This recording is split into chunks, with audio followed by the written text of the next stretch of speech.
আপনারা যেখান থেকে দেশ রূপান্তরের সঙ্গে যুক্ত রয়েছেন সবাইকে স্বাগত। আমরা আপনাদেরকে জানিয়ে রাখতে চাই, নিবন্ধিত বিভিন্ন রাজনৈতিক দলের সঙ্গে নির্বাচন কমিশন সংলাপে বসে আলোচনা করে যাচ্ছেন আগামী জাতীয় ত্রয়োদশ সংসদ নির্বাচনকে ঘিরে কিভাবে অবাধ সুষ্ঠু নির্বাচন পরিচালনা করা যায়। প্রতিটি রাজনৈতিক দলের পরামর্শ থেকে শুরু করে বিভিন্ন বিষয় নিয়ে আলোচনা নিয়ে কাজ করে যাচ্ছেন নির্বাচন কমিশন। আমরা আপনাদেরকে জানিয়ে রাখতে চাই, আজকেই মোট 13টি রাজনৈতিক দল নির্বাচন কমিশনের সঙ্গে সংলাপে অংশ নেবেন। আজ সকাল 10:30 থেকে বাংলাদেশ জামায়াত ইসলামী, বাংলাদেশ মাইনরিটি জনতা পার্টি এবং ইনসানিয়াত বিপ্লব বাংলাদেশ, জাতীয় নাগরিক পার্টি এনসিপি, গণসংহতি আন্দোলন, জাতীয়তাবাদী গণতান্ত্রিক আন্দোলন, বাংলাদেশ লেবার পার্টি সহ মোটে 7টি রাজনৈতিক দল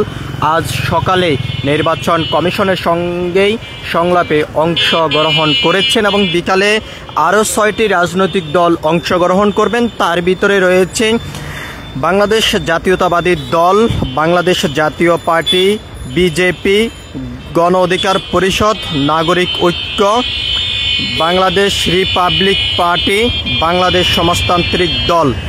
এই 6টি রাজনৈতিক দল বিকালেই সংলাপে অংশগ্রহণ করবেন। আমরা আপনাদেরকে আরও একটি বিষয় জানিয়ে রাখতে চাই, বিভিন্ন রাজনৈতিক দলের সঙ্গেই সংলাপে বসেই বিভিন্ন বিষয় নিয়ে আলোচনা করে যাচ্ছেন। তবে নির্বাচন কমিশনের পক্ষ থেকে যেমনটি বারবার জানানো হয়েছে, অবাধ সুষ্ঠু নির্বাচন উপহার দেওয়ার লক্ষ্যে প্রতিটি নিবন্ধিত রাজনৈতিক দলের সঙ্গেই সংলাপে বসেছেন এবং বসবেন। তারা বিভিন্ন বিষয় নিয়ে আলাপ করবেন, আলোচনা করবেন। বিভিন্ন রাজনৈতিক দলের পক্ষ থেকেই যে সমস্ত অভিযোগগুলো উঠে এসেছে, বিভিন্ন রাজনৈতিক দলের বিভিন্ন ক্যাডার বাহিনীদের কাছেই দেশীয় অস্ত্র রয়েছে, তবে সেটি এখনও পর্যন্ত প্রশাসন সম্পূর্ণ উদ্ধার করতে পারেনি। সে সমস্ত বিষয় কিন্তু বিভিন্ন সময় বিভিন্ন রাজনৈতিক দল দেখেছি সংলাপে তারা আলোচনা করেছেন এবং বর্তমান অন্তর্বর্তীকালীন সরকারের কাছে তারা আহ্বান করেছেন এবং স্বরাষ্ট্র উপদেষ্টার কাছে আহ্বান করেছেন যে সমস্ত অর্থ আছে অবৈধ, সে সকল অবৈধ অস্ত্রগুলো উদ্ধার করার জন্য। আমরা আপনাদেরকে একটু জানিয়ে রাখতে চাই, বিভিন্ন সময় নির্বাচনকে ঘিরেই ব্যাপক আলোচনা সমালোচনা উঠে আসেই। অনেকের সঙ্গে আমরা কথা বলেছি, তারা যেমনটি জানিয়েছেন বিগত নির্বাচনগুলো প্রচুর সমালোচনার ভিতরে ছিল, তবে এবারের নির্বাচন আসলে কেমন হবে সেইটি নিয়েও আশঙ্কার ভিতরে রয়েছেন বিভিন্ন ছোট ছোট রাজনৈতিক দলগুলো।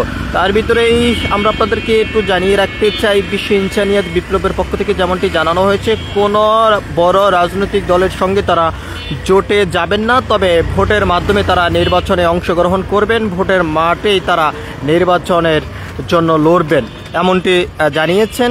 আমরা আপনাদেরকে দেখানোর চেষ্টা করছি সরাসরি নির্বাচন ভবনের সামনের থেকে যুক্ত হয়ে সকাল 10:30টার সময় মোট 7টি রাজনৈতিক দল নির্বাচন কমিশনের সঙ্গেই সংলাপে অংশ নিয়েছেন।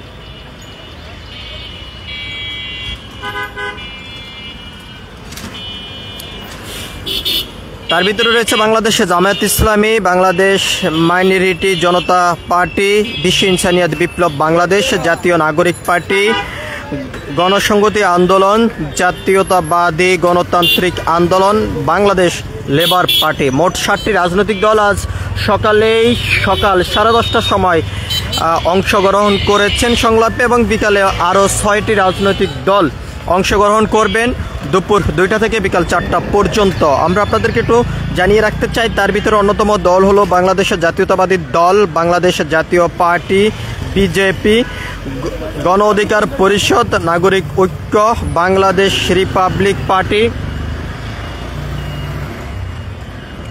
বাংলাদেশ সমাজতান্ত্রিক দল। মোট এই 6টি রাজনৈতিক দল বিকালে অংশগ্রহণ করবেন নির্বাচন কমিশনের সঙ্গে সংলাপে। সবকিছু মিলিয়ে ছিল